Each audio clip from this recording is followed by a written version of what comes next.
后来桃园这间病院发生着院内的感染，这嘛是国内头一例。这个医师因为治疗新冠病毒的患者来喂着病毒。卫生署的前署长杨志良伫政论节目来讲伊的看法。杨志良讲，迄位医师前一天去照顾新冠病毒的病人，隔天还佫拍走。杨志良问讲，安尼到底是进前迄个纽西兰籍的飞机的驾驶员较严重，或者是这个医师较严重咧？杨志良讲，伊若是署长，就会甲迄个喂着病毒的医师来甲开除。表达这款的意见，引发着各界的喊话。蔡总统嘛伫个面册发文章，讲即摆无需要即种政治的喙烂，讲即种的热量话，只有打击士气。卫福部长陈时中早起嘛伫个广播节目回应着杨志良，应该爱有同理心。假如我是院长啊。我最后再抬他一个职位，就是医疗机构管理研究所所长。我第一件事情就是把他 fire。关怀里面最重要就是要同理心。我们这么久以来，整个社会都是互相体谅、互相的关怀。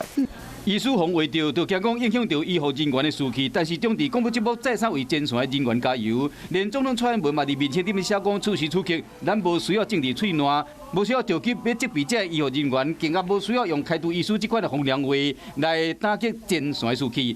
英国前卫生署长杨志良针对开除这个代志有话要讲。他8号还去照顾病人，9号爬走。请问各位，到底是这个纽西兰这个飞机驾驶员比较严重呢，还是这位医师比较严重？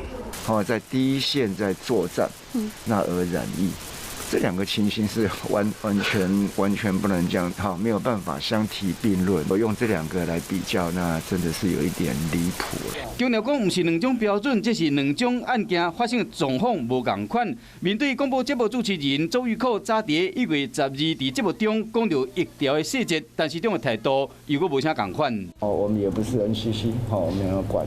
那在要件之下，我们当然希望大家都能够秉持让民众能够知的一个权益，但是又不要引发社会的恐慌。